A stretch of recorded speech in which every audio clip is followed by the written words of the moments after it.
মহান আল্লাহ সুবহানাহু ওয়া তাআলার দরবারে অসংখ্য অগণিত শুকরিয়া যে মহান আল্লাহ সুবহানাহু ওয়া তাআলা আমাদেরকে দীর্ঘ নেক হায়াত দান করেছেন, রমজান মাস আমাদেরকে দান করেছিলেন এবং রমজানের পর ঈদুল ফিতরের জামাত আমাদেরকে আদায় করার তৌফিক দান করেছেন। আলহামদুলিল্লাহ। আমরা অনেক কষ্ট করে পূর্ণ রমজান মাস, পূর্ণ একটি মাস অনেক কষ্ট করে আমরা তারাবির নামাজ, সাহরি খেয়েছি, তারাবির নামাজ পড়েছি, সাহরি খেয়েছি, রাত্রিবেলায় আমরা জাগরণ করেছি, রাত্রি জাগরণ করেছি, তাহাজ্জুদের নামাজ আদায় করেছি। দিনের বেলায় আমরা দীর্ঘ সময় আমরা উপবাস থেকেছি একমাত্র আল্লাহ সুবহানাহু ওয়া তাআলাকে সন্তুষ্ট করার জন্য। সহজে বলতে গেলে বাকি 11 মাসের তুলনায় আমরা প্রত্যেকেই নিজ নিজ অবস্থান থেকে বাকি 11 মাসের তুলনায় রমজান মাসে অনেক কষ্ট করেছি, অনেক ভালো আমল করেছি, তাই তো নাকি? প্রত্যেকে নিজ নিজ স্থান থেকে। যারা আলেম তারা একটু বেশি করেছেন, যারা বেশি আমলি তারা আরও বেশি করেছেন, যারা পীর সাহেব ওলি আউলিয়া তারা আরও বেশি চেষ্টা করেছেন, আমরা যারা সাধারণ তারাও চেষ্টা করেছি, প্রত্যেকেই চেষ্টা করেছি। এজন্য ভাইয়েরা আমার, আমরা রমজান মাসে পুরো একটি মাস কষ্ট করেছি, কষ্ট মুজাহাদা, কষ্ট ক্লেশ করেছি। এবার যদি রমজান যেদিন থেকে শেষ হয়েছে আবার যদি আমরা সেই 11 মাসের দিকে ফিরে যাই তাহলে বুঝতে হবে রমজান আমার আর আপনার নিকট যেই বার্তা নিয়ে এসেছিল সেই বার্তা আমরা গ্রহণ করি নাই। রমজান আমাদেরকে দেওয়াই হয়েছিল 1 মাস আমরা ট্রেনিং দেব, কিভাবে হারাম থেকে বাঁচতে হবে, কিভাবে সুদ থেকে বাঁচতে হবে, কিভাবে ঘুষ থেকে বাঁচতে হবে, কিভাবে নামাজে গুরুত্ব দিতে হবে, গুরুত্ব প্রদান করতে হবে, নামাজের প্রতি যত্নশীল হতে হবে। এই ট্রেনিং দেওয়ার জন্যই রমজান এসেছিল। রমজান আমাকে শিক্ষা দিয়েছিল মিথ্যা কথা বলা যাবে না, ওয়াদা ভঙ্গ করা যাবে না, কাউকে কষ্ট দেওয়া যাবে না, চোখের হেফাজত করতে হবে, নিজের মনের হেফাজত করতে হবে, জিহ্বার হেফাজত করতে হবে। রমজান আমাকে এই শিক্ষা দিয়েছিল। রমজান আমাদেরকে শিক্ষা দিয়েছিল যে বাকি 11 মাস এভাবেই চলতে হবে। বারবার এখন আবারও যদি আমরা সেই পেছনের দিকে ফিরে যাই যেভাবে আমরা রমজানের পূর্বে ছিলাম, তাহলে আমার আর আপনার রমজানের ধারা কোনো কিছু হাসিল করতে পারলাম না, অর্জন করতে পারলাম না। কিভাবে আমি আর আপনার রমজানে যেভাবে কষ্ট করে আমরা আমল সঠিক করেছিলাম, সুন্দর করেছিলাম, এই চলতি 11 মাসও আগামী রমজান পর্যন্ত কিভাবে সেই রমজানের ট্রেনিং আমরা ধরে রাখতে পারি, এই সম্পর্কে আমি আপনাদের সম্মুখে আজকে কিছু আলোচনা করব। রমজানের পর আমরা আগামী রমজান আসা পর্যন্ত যদি আমরা 8টা কাজ করি, কয়টা কাজ? যদি আমরা 8টা কাজ করি তাহলে আমরা রমজানের পরিপূর্ণ যে চাহিদা, যে চাওয়া ছিল আমাদের নিকট, সেই রমজানের চাহিদা চাওয়া পূর্ণ হবে। কি কি? নাম্বার 1, আমরা রমজানে যে আমলগুলি করেছিলাম সেই আমলগুলিকে নষ্ট করব না। রমজানে আমরা অনেক আমল করেছি কিনা সেই আমলগুলিকে আমরা নষ্ট করতে পারবো না, আমাদের আমলগুলিকে নষ্ট করা যাবে না। অনেক মসজিদে দেখা যায় যেই না রমজানের 30 শেষ দিনের তারাবি হয়ে গেল, শেষ দিনের ফজর হয়ে গেল, মানে ঈদের চাঁদ উদিত হওয়ার সাথে সাথে পরক্ষণেই এই পরের অক্ষ থেকেই মসজিদে আর মুসল্লি পাওয়া যায় না, সে আগের মতো 1.5 কাতার 1 কাতার হয়ে যায়। এর মানে হলো আমাদের কিছু লোকের নলেজে, জ্ঞানের এটা বদ্ধমূল হয়ে গেছে যে রমজান ইবাদত করলেই চলবে, বাকি 11 মাস তেমন প্রয়োজন নেই। এটা আমাদের অন্তরে, আমাদের মেধায়, আমাদের অন্তরে বদ্ধমূল হয়ে গিয়েছে। ভাই, তাহলে আমি আর আপনি রমজান থেকে কোনো কিছু অর্জন করতে পারি নাই। এই জন্য প্রত্যেকেই রমজানে যেভাবে আমরা 5 ওয়াক্ত নামাজ আদায় করেছি, গুরুত্ব দিয়েছি, সেভাবে আমরা পূর্ণ বছর, পূর্ণ 11 মাস আমরা সেভাবেই মসজিদে আসব, তাহাজ্জুদের নামাজ আমরা বাড়িতে আদায় করার চেষ্টা করব। আমরা যদি 8টা কাজ করতে পারি তাহলে আমরা রমজানে যে আমলগুলি করেছি সেই আমলগুলি সওয়াব আমাদের ঠিক থাকবে, বহাল থাকবে। 8টা আমল করবো তো সারা বছর। 8টা আমল কি কি? নাম্বার 1, আমরা আমাদের রমজানের আমলগুলিকে নষ্ট করব না। আমরা আমাদের রমজানের আমলগুলিকে নষ্ট করব না। আমরা রমজানে তাহাজ্জুদের নামাজ আদায় করেছি, দান সদকা করেছি, দিনের বেলায় রোজা রেখেছি, অনেক বৈধ কাজ থেকেও আমরা বিরত থেকেছি। এই সবগুলি আমলের সওয়াব আল্লাহ আমাদেরকে দিয়েছেন। এগুলি আমরা বাতিল করব না, নষ্ট করব না, কারণ আল্লাহ তাআলা আমলকে বাতিল করা নিষেধ করেছেন। আল্লাহ সুবহানাহু ওয়া তাআলা সূরা নাহলের 92 নং আয়াতে আল্লাহ সুবহানাহু ওয়া তাআলা বলেন, ওয়ালা তাকুনু কাল্লাতী নাকাদাত গাজলাহা মিন বাদি কুওয়াতিন আনকাসা ওয়ালা তাকুনু কাল্লাতী নাকাদাত গাজলাহা মিন বাদি কুওয়াতিন আনকাসা। হে ঈমানদারগণ, ওয়ালা তাকুনু, হে লোক সকল, হে আমার বান্দারা, লা তাকুনু, তোমরা হয়ো না, কাল্লাতি, এমন মহিলার নেই হয়ো না, এমন মহিলার মতো হয়ো না। কোন মহিলা? আল্লাতি নাকাদত গাজলাহা, যে তার সুতাগুলোকে কেটে দিয়েছে, যে তার সুতাগুলো কেটে দিয়েছে, মিন বাদি কুওয়াতিন আনকাসা, কষ্ট করে, অনেক শক্ত করে পাকানোর পর, অনেকগুলি সুতোকে একসাথে করে ভালো করে পাকানোর পর, কষ্ট করে পাকাইছে সে, ভালো করে মোড়ানোর পর, পাকানোর পর সে ইচ্ছাকৃতভাবে স্বেচ্ছায় কোনো প্রয়োজন ছাড়াই সে এগুলিকে কেটে দিয়েছে। তাহলে তো তার এই কষ্টটা বিফলে গেল। আরও সহজে বুঝবেন উদাহরণ দিলে, কোনো এক ব্যক্তি অনেক কষ্ট করে ধন সম্পদ উপার্জন করেছে, অনেক কষ্ট করে সে অনেক অলংকার স্বর্ণ জমা করেছে। এরপর সে কি করলো, যে এগুলি যদি আমার হাতে থাকে তো অন্য কেউ নিয়ে নিবে, এই ভয়ে সে নিজেও কাজে লাগায় নাই, অন্য কেউ কাজে লাগাতে দেয় নাই, বরং তো সে সবগুলি স্বর্ণ টাকা একসাথে করে এক সমুদ্রে নিক্ষেপ করে দিয়েছে।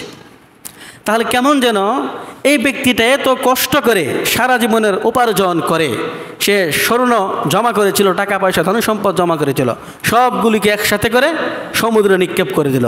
তাহলে তার কষ্টটা যেমন অনর্থক বিফলে গেল, অনর্থক নষ্ট হলো, ঠিক তেমনিভাবে আল্লাহ সুবহানাহু ওয়া তাআলা বলেন, হে আমার বান্দারা, তোমরা দ্বারা 1 মাস রমজানে অনেক কষ্ট ক্লেশ করে, অনেক কষ্ট সহ্য করে তোমরা এত গরমের ভিতরেও তারাবির নামাজ আদায় করেছ, খতমে কোরআন তোমরা শুনেছ, তাহাজ্জুদের নামাজ আদায় করেছ, দিনের বেলায় রোজা রেখেছ এত কষ্ট করে। এবার যদি তোমরা রমজান শেষ হওয়ার পর আগের মতোই বাকি 11 মাসের দিকে ফিরে যাও, রমজানের আগে যেমন ছিলে সেদিকে যদি ফিরে যাও, তাহলে ঠিক তদ্রূপ এই মহিলা যেমন কষ্ট করে অনেকগুলি সুতা পাকানোর পর কেটে দিয়েছে, কষ্টটা বিফলে গিয়েছে, ঠিক তদ্রূপ তোমাদের এই কষ্টটাও, তোমাদের রমজানের কষ্টটাও অনর্থক নষ্ট হলো, অনর্থক বিফলে গেল। এজন্য ভাইয়েরা আমার, আমরা রমজানে যেমন চেষ্টা করেছি, মুজাহাদা করেছি, ঠিক তদ্রূপ এখনও আমরা ধারাবাহিকভাবে রমজানের মতো করে সেই আমলগুলি করব। অবশ্যই 5 ওয়াক্ত নামাজ আমরা জামাতের সহিত আদায় করব, গুরুত্ব দিব। আমরা রমজানের উপলক্ষে যে হারাম কাজগুলি থেকে বিরত থেকেছিলাম, সেই হারাম কাজগুলি থেকে আমরা সারা বছর বাকি 11 মাসেও বিরত থাকব। আর এক আয়াতে আল্লাহ সুবহানাহু ওয়া তাআলা বলেন, ইয়া আইয়ুহাল্লাযীনা আমানু আতিউল্লাহ ওয়া আতিউর রাসূল ওয়া লা তুবতিলু আমালাকুম। হে ঈমানদারগণ, আতিউল্লাহ ওয়া আতিউর রাসূল, তোমরা আল্লাহর আনুগত্য করো এবং আমার রাসূলের আনুগত্য করো। ওয়ালা তুবতিলু আমালাকুম, এবং তোমরা তোমাদের আমলগুলিকে বাতিল করিও না। ওয়ালা তুবতিলু আমালাকুম, তোমরা তোমাদের আমলগুলিকে বাতিল করিও না। কিভাবে? আমরা অনেক সময় দেখা যায় উত্তরাধিকারী সূত্রে আমরা কেউ যদি ধন সম্পদের মালিক হয়, তখন দেখা যায় এটার গুরুত্ব খুব কম থাকে। পিতার সূত্রে যদি সন্তানেরা মালিক হয়, তাহলে পিতার ইন্তেকালের পর দেখা যায় সন্তানেরা খুব কমই কদর করে, যেভাবে ইচ্ছা সেভাবে খরচ করে। তখন তৃতীয় পক্ষ অন্য লোকেরা তারা পরস্পর আলোচনা করে, অমুকের ছেলে বাপটা কত কষ্ট করে ধন সম্পদ উপার্জন করে গিয়েছে, দেখ না মরার সাথে সাথেই অমুক ক্ষেতটা বিক্রি করে দিয়েছে, কি করতেছে না করতেছে, কত কষ্ট করে বাপে সম্পদ জমা করেছিল। আমরা অনেকে বলে থাকি, আল্লাহ আমাদেরকে বলতেছেন তোমরা অনেক কষ্ট করে তোমরা আমল করো, অনেক কষ্ট করে তোমরা যেহেতু আমল করো, সেহেতু লা তুবতিলু আমালাকুম, তোমরা তোমাদের আমলগুলিকে বাতিল করিও না। আল্লাহ সুবহানাহু ওয়া তাআলা আমাদের প্রত্যেককেই এই জাতীয় কাজ থেকে বিরত থাকার তৌফিক দান করুক, যেই কাজগুলি করলে আমাদের রমজানের আমল নষ্ট হয়ে যাবে, বাতিল হয়ে যাবে, আমাদেরকে তৌফিক দান করুক। নাম্বার 2, হেদায়েতের পথ বাদ দিয়ে শয়তানের পথ গ্রহণ করা যাবে না, গুমরাহির পথ গ্রহণ করা যাবে না। এর মানে হলো আমরা 1 মাস রমজানে থেকে আমরা হেদায়েতের পথ গ্রহণ করেছি। আমরা যদি লক্ষ্য করি, আলেম গায়রে আলেম, সাধারণ লোক এবং যারা আলেম, প্রত্যেকেই নিজ অবস্থান থেকে যখন রমজান মাস শুরু হয় তখন একটা উদ্যোগ নেই না আমি আজকে থেকে কালকে থেকে নামাজ আদায় করব, এমন একটা প্রস্তুতি নেই কিনা? আমরা প্রত্যেকেই নিজ থেকে একটা উদ্যোগ নিয়ে রমজানে ভালো আমল করব। তাহলে কেমন যেন আমরা রমজানে হেদায়েত গ্রহণ করলাম, আল্লাহ তাআলা দেওয়া হেদায়েত গ্রহণ করলাম। আল্লাহ তাআলা বলতেছেন তোমরা রমজানে হেদায়েত গ্রহণ করেছো, আমার দেওয়া হেদায়েত, অতএব রমজানের পর হেদায়েত বাদ দিয়ে শয়তানের পথ গ্রহণ করিও না। রমজানে তোমরা যে হেদায়েত গ্রহণ করেছিলে সেটাতেই তোমরা থাকবে, সেটার উপরেই চলবে, তোমরা শয়তানের পথ গ্রহণ করবে না। কারণ শয়তানের কাজ হলো সে প্রথমেই হেদায়েত গ্রহণ করেছিল, হেদায়েত প্রাপ্ত ছিল, পরবর্তীতে সে আমার নির্দেশ লঙ্ঘন করে, আমার নির্দেশ অমান্য করে সে হেদায়েত থেকে বঞ্চিত হয়েছে। অতএব তোমরাও হেদায়েতের পথ গ্রহণ করে হেদায়েত থেকে বঞ্চিত হও না। আল্লাহ সুবহানাহু ওয়া তাআলা বলেন, ওয়াতলু আলাইহিম নাবা আল্লাযী আতাইনাহু আয়াতিনা ফানসালাখা মিনহা ফাআতবাআহু আশ-শাইতানু ফাকানা মিনাল গাওয়িন। আল্লাহ সুবহানাহু ওয়া তাআলা বলেন, হে নবী, আপনি তাদের নিকট পাঠ করুন এমন ব্যক্তির সংবাদ যাকে আমি অনেক নিদর্শন দিয়েছিলাম, যাকে আমি হেদায়েতের পথ দেখিয়েছিলাম, ফানসালাখা মিনহা, কিন্তু সে পরবর্তীতে হেদায়েত গ্রহণ করার পরেও ফানসালাখা, সে সরে এসেছে, মিনহা আই মিনাল হিদায়া, সে হেদায়েতের পথ থেকে সে দূরে সরে এসেছে, হেদায়েত সে গ্রহণ করে নাই। যেহেতু সে হেদায়েতের পথ থেকে দূরে সরে এসেছে, ফাআতবাআহু শাইতান, এজন্য শয়তান তার পিছু নিয়েছে। যদি সে হেদায়েতের পথ গ্রহণ করেছিল, যদি হেদায়েতের উপর অটল থাকতো, তাহলে শয়তান তার পিছু নিত না। ফলে তার কি হয়েছে? ওয়াকানা মিনাল গাওয়িন, হেদায়েতের পথ থেকে সে দূরে সরে আসার কারণে শয়তান তার পিছু নিয়েছে, ফলে সে পথ ভ্রষ্টদের অন্তর্ভুক্ত হয়ে গিয়েছে, ফলে সে গুমরাহিদের অন্তর্ভুক্ত হয়ে গিয়েছে। ভাইয়ের আমার, এজন্য আমরাও রমজানে হেদায়েত গ্রহণ করেছিলাম, প্রত্যেকেই, ছোট বড়, ধনী গরিব, আলেম গায়রে আলেম, সাধারণ লোক, যুবক বৃদ্ধ, প্রত্যেকেই নিজ স্থান থেকে আমরা অন্য মাসের তুলনায় ভালো আমল করার চেষ্টা করেছি। এর মানে আমরা হেদায়েত গ্রহণ করেছি। এজন্য আগামী রমজান পর্যন্ত যেন আমরা সেই রমজানের আমল ধরে রাখতে পারি। যদি আমি আর আপনি রমজানের আমলগুলি ধরে রাখতে না পারি, তাহলে বুঝতে হবে আল্লাহ যেখানে এই আয়াতে বলেছেন যে সে হেদায়েতের পথ গ্রহণ করেছিল, পরে দূরে সরে এসেছে, আমরাও হেদায়েতের পথ গ্রহণ করে এর থেকে দূরে সরে আসলাম। যদি এমনটাই হয়, তাহলে শয়তান আমাদের পিছু নেবে, শয়তান আমাদের পিছু নেবে। আল্লাহ স্পষ্ট করে বলেছেন সে হেদায়েত থেকে দূরে সরে এসেছে, ফলে শয়তান তার পিছু নিয়েছে। ভাইয়ের আমার, আপনারা জেনেছেন যে রমজানে জিন এবং শয়তানদেরকে বন্দী করে দেওয়া হয়, সহিহ হাদিস দ্বারা প্রমাণিত। কিন্তু যেদিনই না রমজানের শেষ ইফতার হয়, সেদিনেই আবার তাদেরকে মুক্ত করে দেওয়া হয়, আগের মতোই হয়ে যায়। এজন্য আমরা যদি এই রমজানের আমলটা ধরে রাখতে পারি তাহলে শয়তান আমাদের পিছু নিতে পারবে না, আমরা পথভ্রষ্ট হব না, আমরা গুমরা হব না। আমরা রমজানে যে সকল আমল করেছি এগুলির মধ্য থেকে সবচেয়ে উল্লেখযোগ্য আমল হলো 5 ওয়াক্ত নামাজ জামাতের সহিত আদায় করা। আমরা যেন কমপক্ষে রমজানের এই আমলটা 5 ওয়াক্ত নামাজ যে যেখানেই থাকি সর্বাত্মক চেষ্টা করব মসজিদে এসে আদায় করার জন্য। আর যদি মসজিদে এসে আদায় করতে না পারি, আমি যেখানে থাকি, যেই কর্মস্থলেই থাকি না কেন, আমি সেখানে নামাজটা আদায় করে নেব। কমপক্ষে রমজানের এই শিক্ষাটা আমি গ্রহণ করব। আমরা অনেকেই ধারণা করি যে নামাজ এটা তেমন কোনো গুরুত্বপূর্ণ বিধান না, যার ফলে মুষ্টিময় কিছু লোক আমরা সর্বদা 5 ওয়াক্ত নামাজ আদায় করি। আগের বছর আগের রমজানে যাই কজন নামাজে ছিল, পরের রমজানের আগে যেই কজন নামাজে ছিল, রমজান চলে যাওয়ার পর মসজিদে সেই কজন নামাজি, আবার আগামী রমজানে একই অবস্থা। এর মানে হলো আমাদের বিশ্বাস হয়ে গিয়েছে রমজান মাসই আমলের মাস, রমজানে নামাজ আদায় করব, রমজানের পর আর আমাদের নামাজ করতে হবে না।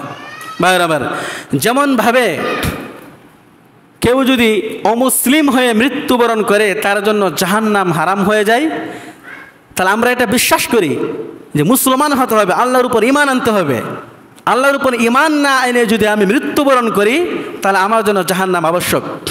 ঠিক তদ্রূপ আমি আর আপনি যদি নামাজ আদায় না করে মৃত্যুবরণ করি, নামাজের প্রতি অবহেলা করি, তাহলে যদিও আমি চিরস্থায়ী জাহান্নামী হব না, যেহেতু আমি ঈমান এনেছি। কিন্তু অবশ্যই আপনার বাকি আমল যতই ভালো থাকে আপনি জাহান্নামী হয়ে যাবেন, আমি আর আপনি জাহান্নামী হয়ে যাব। চিরস্থায়ী জাহান্নামী না হলেও জাহান্নামী হয়ে যাব। এজন্য ভাইয়েরা আমার, সর্বপ্রথম আমাদের নামাজের প্রতি গুরুত্ব দিতে হবে। খুব আফসোস লাগে, এত বড় মসজিদ শুধু কি শুক্রবারের জন্য? এত বড় মসজিদ শুধু কি ঈদের নামাজের জন্য? কখনোই না। অমুসলিমদেরকে দেখা যায় তারা ধর্ম পালন করে না। যখন পূজার সময় হয় ধুমধাম করে তারা কয়েকদিন অনেক খরচ করে পুজো করে, তারা তাদের ধর্ম পালন করে নির্দিষ্ট একটা সময়ে। মুসলমানদের ক্ষেত্রে নির্দিষ্ট সময়ে কোনো ধর্ম পালন বলতে কিছু নাই, সর্বদাই কন্টিনিউ একই সিস্টেম। মাঝে মাঝে আমাদেরকে কিছু বোনাস দিয়েছেন আল্লাহ সুবহানাহু ওয়া তাআলা, যেমন রমজান মাস, জুমার দিন, ঈদের দিন, বিভিন্ন রাত্রি দিয়েছেন আমাদেরকে বোনাস হিসেবে। এরকম না যে শুধু রমজান মাসে ইবাদত, রমজান মাসেই নামাজ, রমজান মাসে মিথ্যা থেকে বেঁচে থাকবো, হারাম থেকে বেঁচে থাকবো, শুধু ঈদের রাত্রি ইবাদত করব, লাইলাতুল কদর রাত্রিতে ইবাদত করব, এরকম না বিষয়টা। বরঞ্চ কন্টিনিউ প্রতিনিয়ত আমি আর আপনি যেদিন থেকে বালেগ হয়েছি, প্রাপ্তবয়স্ক হয়েছি, সেদিন থেকেই আমার আর আপনার উপর কন্টিনিউ শুক্রবার বাকি 6 দিন, রমজান মাস বাকি 11 মাস, ঈদের রাত্রি অন্যান্য রাত্রি, ঈদের দিন অন্যান্য দিন, লাইলাতুল কদরের রাত্রি অন্যান্য রাত্রি, শবে বরাতের রাত্রি, লাইলাতুন নিসফি মিন শাবান মধ্য শাবানের রাত্রি এবং অন্যান্য রাত্রি, সবগুলি রাত্রি প্রতিটা সময় 24 ঘন্টার সমান প্রত্যেকটা মুসলমানের জন্য। তাহলে জুমার নামাজ, ঈদের নামাজ, লাইলাতুল কদর, এরপর ঈদের রাত্রি, মধ্য শাবানের রাত্রি, এগুলি আল্লাহ তাআলা আমাদেরকে কেন দিলেন? এগুলি আমাদেরকে এক্সট্রা দিলেন, বোনাস দিলেন। আমি যদি সারা বছর কন্টিনিউ ভালো আমল না করি তাহলে ওই যে রাত্রিগুলি রয়েছে যেগুলি বোনাস পাওয়ার রাত্রি, এগুলি আমি আর আপনি বোনাস পাবো না। আমি আপনাদেরকে একটা প্রশ্ন করব। বিভিন্ন গার্মেন্টসে যখন ঈদুল ফিতর আসে, ঈদুল আযহা আসে, তখন ওই গার্মেন্টসের শ্রমিকদেরকে, বিভিন্ন কোম্পানির শ্রমিকদেরকে বোনাস দেওয়া হয় কি না? কোনো গার্মেন্টসে কম, কোনো গার্মেন্টসে বেশি, এটা তাদের সামর্থ্য অনুযায়ী। আপনাদের কাছে আমার প্রশ্ন হলো, যেদিন বোনাস বিতরণ করা হয় এদিন এমন কোনো লোক যদি বোনাস নিতে আসে যে কন্টিনিউ প্রতিনিয়ত গার্মেন্টসের শ্রমিক না, ওই কোম্পানির শ্রমিক না, মালিকে তাকে দিবে? ওই গার্মেন্টস কোম্পানির মালিক ওই ব্যক্তিকে বোনাস দিবে? কেন দিবে না? অন্য দিনে সেও তো বোনাস নিতে এসেছে। ভাইয়ের আমার, বুঝতে হবে বোনাস তারাই পাবে যারা কন্টিনিউ প্রতিনিয়ত মালিকের ইবাদত করে। আপনারা কষ্ট নেবেন না, আমাদের মেধাটা যেন খুলে যায়, স্পষ্ট হয়ে যায়, এই জন্য আমি বলতেছি যারা কন্টিনিউ মালিকের ইবাদত করে সারা বছর লাগাতার, এদেরকে আল্লাহ তাআলা লাইলাতুল কদরের রাত্রিতে, মধ্য শাবানের রাত্রিতে, জুমার দিন, ঈদের রাত্রিতে, এই সময়গুলিতে আল্লাহ তাআলা তাদেরকে এক্সট্রা বোনাস দেন। এখন আমি 6 দিন নামাজ আদায় করবো না, জুমার দিন এসে নামাজ আদায় করবো, আপনাকে বোনাস দিবে আল্লাহ? ভাইয়ের আমার, এই বিশ্বাসটা আমাদের থেকে দূরে সরিয়ে দিতে হবে। জুমার নামাজ ওয়াজিব, জুমার নামাজ ওয়াজিব, 5 ওয়াক্ত নামাজ ফরজ। কোনটা বেশি করণীয়? ফরজটা করণীয়। ঈদের নামাজ ওয়াজিব, 5 ওয়াক্ত নামাজ ফরজ। ঠিক বিভিন্ন রাত্রিগুলিতে যে আমরা ইবাদত করি, বিভিন্ন দিনগুলিতে, এগুলিতে ইবাদত করা নফল। কোনটা বেশি করণীয়? ফরজ না নফল? লাইলাতুল কদরের রাত্রিতে আমি সারা রাত্র ঘুমাইলাম, ঈদের রাত্রিতে সারা রাত্র আমি ঘুমাইলাম, জুমার দিন কোনো কারণে আমি জুমার নামাজ আদায় করতে পারি নাই, আমি জোহর পড়ে নিলাম, আল্লাহ তাআলা আমাকে জিজ্ঞাসা করবে না জুমার নামাজ কেন করলা না, জোহর কেন করলা? আমাকে জিজ্ঞাসা করবে না লাইলাতুল কদরের রাত্রিতে তুমি ঘুমিয়েছিলে কেন, ইবাদত করলা না কেন?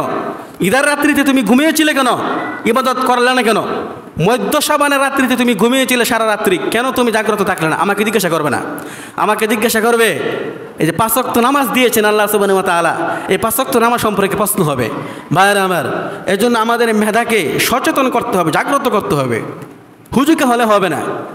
আশ্চর্য লাগে, ওই রাত্রিগুলিতে মসজিদ ভরে যায়, নফল ইবাদত, রমজান শেষ মসজিদ খালি। তো রমজান মাসে 5 ওয়াক্ত নামাজ পড়া ফরজ, আর অন্য মাসে কি নফল নাকি 5 ওয়াক্ত নামাজ পড়া? অন্য মাসেও কি ফরজ? ভাইয়ের আমার, এর জন্য আমি আপনাদের কাছে অনুরোধ করব, যে যেখানেই থাকি 5 ওয়াক্ত নামাজ যেন আমার অভ্যাসে পরিণত হয়ে যায়। যেরকমভাবে আমি 3 বেলার কোনো এক বেলার খাবার যদি না খাই, তাহলে আমি কিছুক্ষণ যাওয়ার পর অনুভব করতে পারি শরীরটা একটু দুর্বল লাগতেছে, মনে হয় না খাইছি না তো এখনও। বা যারা ডায়াবেটিস রয়েছে যাদের, এরা অনুভব করতে পারি কিছুক্ষণ পেট খালি থাকলেই তো অনেক দুর্বলতা অনুভব করি। আমার আর আপনার 5 ওয়াক্ত নামাজ যেন এরকম হয়ে যায়, যদি কোনো এক ওয়াক্তের নামাজ শুধু ছুটে যায় না, কাজা হয়ে না যায়, জামাত যদি ছুটে যায়, তাহলে যেন আমার আফসোস হয়, জামাতটা এসে পাইলাম না, হ্যাঁ জামাতটা পাইলাম না, জামাত সেটা নামাজটা আদায় করতে পারলাম না, যেন আমার আর আপনার এরকম আফসোস হয়। এই জন্য আমি খরচের অনুরোধ করব, যেন রমজানে আমরা যেভাবে 5 ওয়াক্ত নামাজ আদায় করেছি, ঠিক তদ্রূপ যেন আমরা এখনও 5 ওয়াক্ত নামাজ যে যেখানেই থাকি সেভাবে আমরা আদায় করি। আর যদি আমরা আদায় না করি, তাহলে আমরা এমন হয়ে যাবে, আগে হেদায়েত গ্রহণ করেছি, এরপর হেদায়েত থেকে দূরে সরে গেলাম, তো শয়তান আমাদেরকে গ্রাস করে নেবে। আল্লাহ রাসূল সাল্লাল্লাহু আলাইহি ওয়াসাল্লাম একটি হাদিস উল্লেখ করেছেন, ওই হাদিসটিতে দৃষ্টান্ত পেশ করেছেন।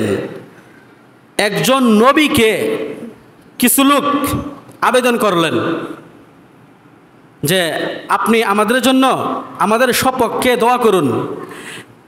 এক নবীকে আরেক নবীর বিপক্ষে দোয়া করার জন্য আবেদন করলেন। মুসা আলাইহিস সালামের কাছে আবেদন করলেন। জাব্বার কওমে জাব্বার কিছু লোক মুসা আলাইহিস সালামের নিকট আবেদন করলেন যে আপনি আল্লাহ তাআলার নিকট মুসা আলাইহিস সালামের বিপক্ষে করুন, দোয়া করুন, এবং তার গোত্রের বিপক্ষে দোয়া করুন, কারণ মুসা আলাইহিস সালাম এবং মুসা আলাইহিস সালামের জাতি যদি আমাদের উপর আক্রমণ করে, আমরা তার সাথে পারবো না। এরপর ওই নবী, তাকে কোনো বর্ণনা তাকে নবীও বলা হয়েছে, আবার তাকে আল্লাহর ওলিও বলা হয়েছে। যাই হোক, ওই ওলি, আল্লাহর ওলি লোকদেরকে বললেন যে মুসা আলাইহিস সালাম তো একজন প্রেরিত নবী, আমি যদি তার বিপক্ষে বদদোয়া করি, তার জাতির বিপক্ষে বদদোয়া করি, তাহলে আমার দুনিয়াও ধ্বংস হয়ে যাবে, আমার পরকালেও ধ্বংস হয়ে যাবে। কিন্তু এরপরেও লোকেরা ওই আল্লাহওয়ালার নিকট পিরাপিরি করার পর, বিভিন্নভাবে বলার পর বাধ্য হয়েছেন ওই লোক দোয়া করতে আল্লাহর ওলি মুসা আলাইহিস সালামের বিপক্ষে, নবীর বিপক্ষে। যখন মুসা আলাইহিস সালামের বিপক্ষে হাত তুললেন, তখন সে বলতেছিল মুসা আলাইহিস সালামের বিপক্ষে, কিন্তু তার মুখ থেকে আসতেছিল তার কওমেরই বিপক্ষে। যারা দোয়া চেয়েছিল তাদের বিপক্ষেই তার কথাগুলি আসতেছিল।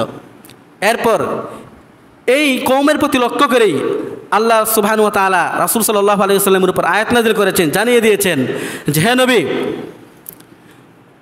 ওই আল্লাহর ওলি অনেক ইবাদত করেছিল, হেদায়েতের পথে ছিল, কিন্তু সে যখন মুসা আলাইহিস সালামের বিপক্ষে বদদোয়া করলো তখন সে হেদায়েত থেকে বের হয়ে গেল। হেদায়েত থেকে বের হওয়ার কারণে শয়তান তার পিছু নিয়েছে। অতএব আপনার উম্মতেও যেন হেদায়েত থেকে বের হয়ে না যায়। যদি হেদায়েত থেকে বের হয়ে যায় তাহলে আপনার উম্মতেরও শয়তান পিছু নেবে। লাম্মা নাযালা মুসা বিহিম ওয়া মান মাআহু আতাহু বানু আম্মিহি ওয়া কওমুহু। লাম্মা নাযালা মুসা বিহিম ওয়া মান মাআহু আতাহু বানু আম্মিহি ওয়া কওমুহু।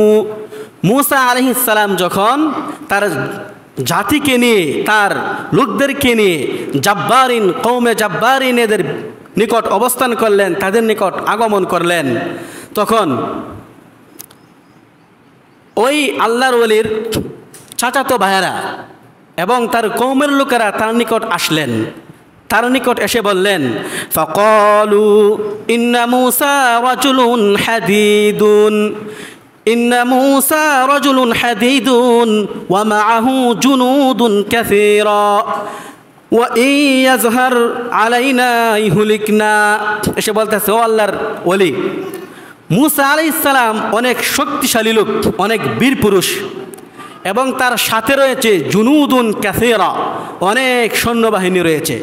ওয়া ইন্নাহু ইয়াজহার আলাইনা, মুসা আলাইহিস সালাম যদি আমাদের সাথে যুদ্ধ করে, ইহলিকনা, তাহলে মুসা আলাইহিস সালাম আমাদেরকে ধ্বংস করে দিবে। ফাদউল্লাহ আন ইয়ারুদ্দা আন্না মুসা ওয়া মান মাআহু, ফাদউল্লাহ আন ইয়ারুদ্দা আন্না মুসা ওয়া মান মাআহু। সুতরাং হে আল্লাহর ওলি, আপনি আল্লাহর নিকট দোয়া করুন যেন আল্লাহ তাআলা মুসা আলাইহিস সালাম এবং তার দলকে, তার জাতিকে আমাদের থেকে ফিরিয়ে নেই। قال তখন আল্লাহর ওলি কি বলে শুনেন, قال إني إن دعوت الله أن يرد موسى ومن معه إني إن دعوت الله أن يرد موسى ومن معه ذهبت دنياي وآخرتي। তিনি বলতেছেন, হে আমার জাতি, আমি যদি মুসা আলাইহিস সালাম এবং তার জাতির বিপক্ষে আল্লাহর নিকট দোয়া করি তাহলে আমার দুনিয়াও বরবাদ হয়ে যাবে, আমার পরকালেও নষ্ট হয়ে যাবে, আমার পরকাল বরবাদ হয়ে যাবে।